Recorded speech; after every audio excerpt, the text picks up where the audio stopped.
Hello and welcome. It's been a lovely day today, so been doing some bits over the last couple of days, actually over the weekend, so we have made some solid progress. I sorted out what was annoying me about the 45s and cut all the curbstones.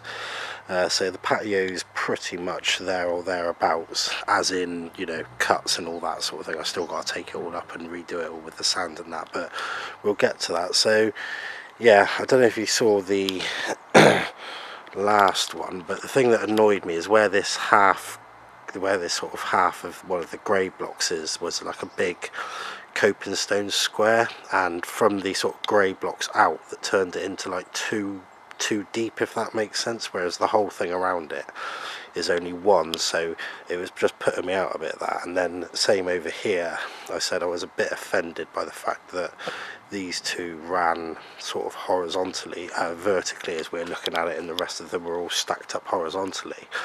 But decided to cut one of these grey pavers in halves, put it on each end, and then, rather than do the top coping stone with that overhang and cut a 45 into it like that, I decided to, if I cut 22.5 degrees out of each end of one of them, then that'll make 45 degrees, which is what that angle is. So yeah, started off doing it and then just got onto a roll with it, really. I worked out what I was doing wrong with the cutting blade as well, because it only lasted 2.5 cuts. And what it was, I wasn't watering it. So yeah, if you're ever cutting these things like pavers, I only got a small handheld angle grinder. I haven't got one of them big ones, but essentially what I did was marked it up, did a sort of really light line just to sort of crack the top of it a touch, or almost scratched the top of it, and then poured a little bit of water on it, done another line up and down, poured a bit of water on it, up and down, poured a bit of water on it. It'd probably take about 6 or 7 up and downs, but then it gave me nice clean cuts. And just to give you a bit of context, without doing that, a blade lasted 2.5 cuts. The next blade I bought lasted every single cut I've done, and I've still got more on it, so definitely the way forward with that. You can also see what I've done with the offcuts is just put them up here. It's not going to be like this, obviously I'll put in proper ones, but it was to get the gist of the thickness of them, like if it was overpowering. But I think it looks okay. So what I might do is sort of almost build out the front of it again a little bit, so I can pull them a little bit more towards us.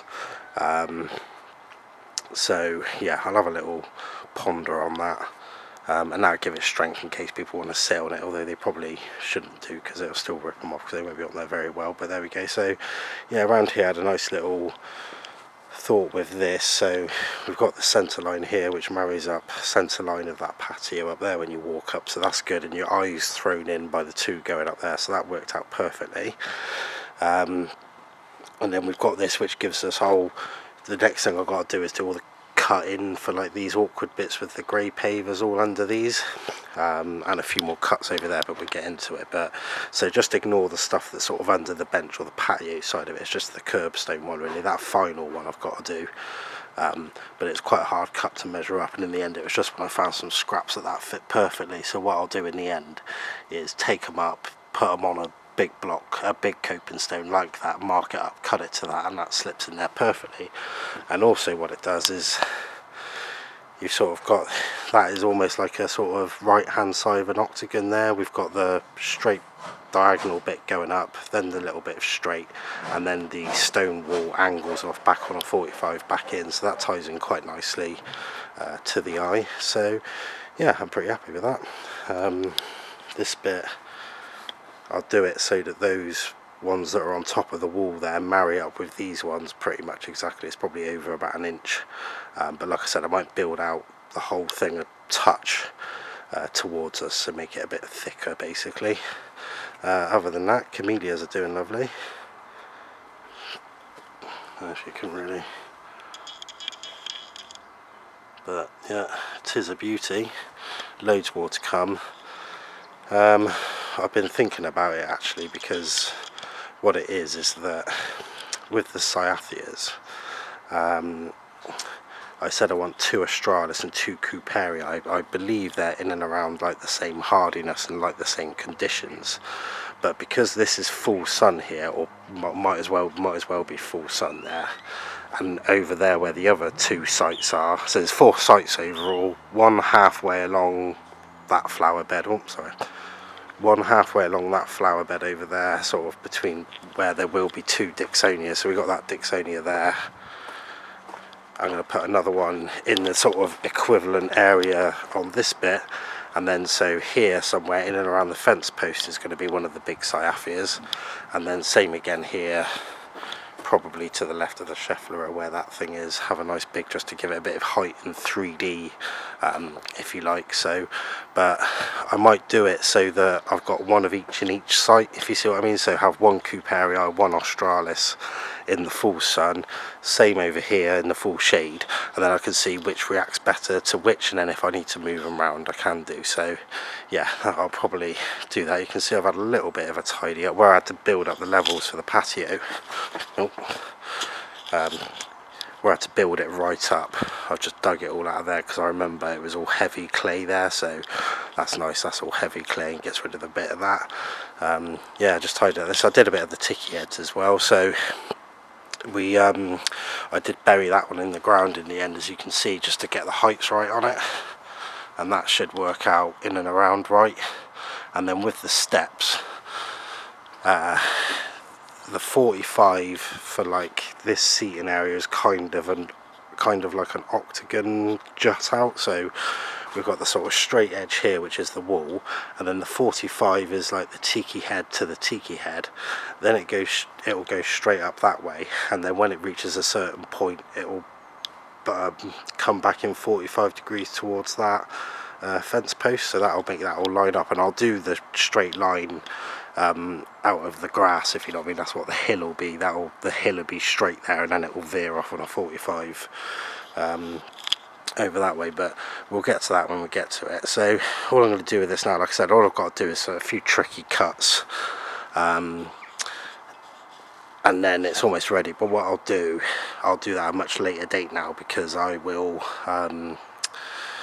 leave them and walk on them, if that makes any sense, and compact it all down, and then when the time comes and I'm ready to cut, I'll do the cuts, then I'll lift them all back up and then get out some sand and just do like an inch or 2 of sand across the whole thing, and obviously where it's dipped down, make it bigger sort of thing, make it higher so that it's a bit better for that as well. So yeah, apologies, I mentioned on the last video I had a sore throat on Thursday. I've just come off the back of 4 days of tonsillitis, but yeah, so probably not best to be cutting blocks when you've done that, but it was nice days and I took the day off work, so I thought I'd treat myself to doing a bit of something in the garden. So the next bit now for over here is to actually, because I can't cut I've got all the all those pavers, so I know how many I'm going to need.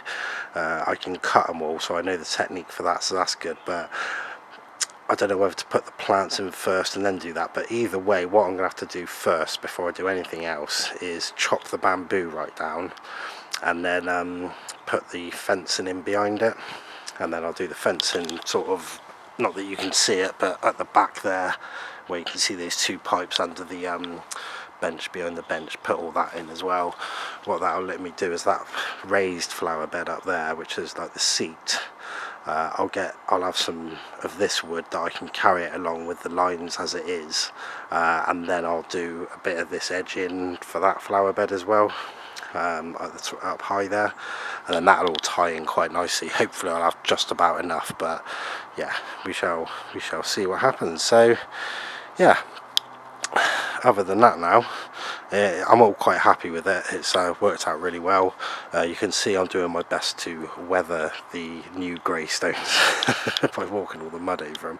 So I think now, for now, I can flip over to gardening, my next landscaping. I'm quite happy with this for the summer now, if you see what I mean. It's usable, it's all right, and it's not urgently needed to get done, but it was nice to do over the winter. My summer landscaping project is going to be that big waterfall over in the back corner that all these stones are going to be used for, but I'll probably have to save a couple of months just to get the 500-600 quid up to buy like the blocks and the pumps. I've got it all here, if you know what I mean, and then just boom, first day of June, hit it all sort of thing.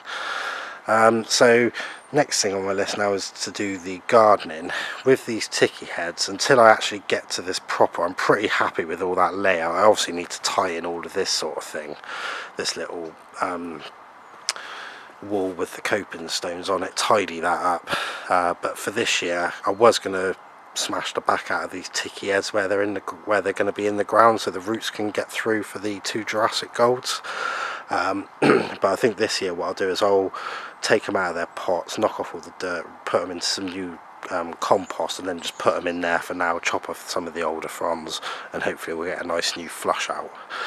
So I'll probably do that just for this year, and then do by sort of this time next year I'll be ready to sort of fix all this in properly, because I'll know what's going on with the rest of it, because I would have hopefully done that and all the stones won't be there. So yeah, but gardening wise, next thing I'm going to do is take this Dixonia out. I need to go around and chop off all the fronds actually first. Might do that in a minute, and then inspect all the plants properly, just to see if, like this one, they've got stuff coming, they've got, you know, new croziers coming up there in the middle, there's about 8 of them there, or if the Dixonia is dead or not. Yeah, probably take him up, and that Polystitchum setiferum, which is going to be similar to this one here, which is going absolutely mental now, put him in that place. And then what that'll do, that'll give me nice levels of the Wallichiana on the end, which would be similar to that Atrata, then the Herrenhausen, not the Herrenhausen, the setiferum, which will kind of spill out over there, and then the Dixonia, which hopefully has survived and will flush out new fronds at a higher level then. So that's alright. Then I've got to make my decision about the 2 Cyathias, which ones I'm going to put where. You know, do I put the big ones out there straight away and put the 2 small ones over there? Do I mix them up, or do I do this, that and the other? So yeah, that's going to be my next mission, like I said, along with chopping off all the fronds. And yeah, might give these a spray off or not, I don't know yet. But yeah, that's about it for now. So it's been a productive weekend for me. Hope it has been for you as well, or not if you just wanted to chillax. Yeah, happy days.